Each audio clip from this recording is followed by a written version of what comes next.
So first promo release ஆகிடுச்சு. யார் எவிக்டட்னு எல்லோரும் கேட்குறீங்க. ஒரு 90% அமித் அண்ட் சுபிக்ஷா தான் எவிக்டட்னு சொல்கிறாங்க.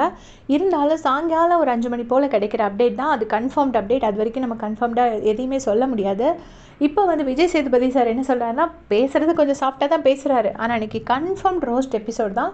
என்ன சொல்கிறாருன்னா, கிருமிங்கிற ஒரு பதட்டமான புலவர் கேரக்டர் நம்ம ஒரே ஒருத்தருக்கு தான் கொடுத்தோம். அது சுபிக்ஷாவை சொல்கிறாரு. ஆனால் அந்த கிருமி போய் இந்த வீட்டில் உள்ளவங்க எல்லாத்தையும் கடிச்சு வச்சிருச்சா என்னன்னு தெரியல, எல்லாருமே ஒரே பதட்டத்தோடு தான் இருந்தாங்க அப்படின்னு சொல்கிறாரு. எல்லாருமே பயங்கர பதட்டமாக தானே இருந்தாங்க, சண்டை போட்டுகிட்டே இருந்தாங்கல்ல. சைடில் வந்து அந்த பிரஜன் கானா வினோத்தனா சண்டை, கமருதீன் நெக்லஸ் எடுக்கிறது, எல்லாத்தையுமே சைடில் நமக்கு காமிக்கிறாங்க. ஸோ இவங்க எல்லாருக்கும் இன்றைக்கி ரோஸ்ட் கன்ஃபார்ம்னு நினைக்கிறேன். ஷுவராக வந்து, ஏன்னா ஒரு வினோத்தனாக்கு ஒரு ரோஸ்ட் இருக்கும், பிரஜனுக்கு ஒரு ரோஸ்ட் இருக்கும், அதுக்கப்புறம் வியானாக்கு ஷுவராக இருக்கும். அது எப்படி சொல்கிறேன்னா, கடைசியில் சொல்கிறாரு, எல்லாருமே பதட்டமாக தான் இருக்கிறாங்க. ஒரு பாயிண்ட்டை பிடிச்சி கேள்வி கேட்டாலும் பதட்டம், அடுத்தவங்களுக்கு பாராட்ட வந்தாலும் பதட்டம். எல்லாத்தையும் ஒரு பக்கெட்டில் போட்டு ரொப்பி ஹாலில் கொண்டு போய் வச்சு கேள்வி கேட்போமா அப்படிங்கிறாரு.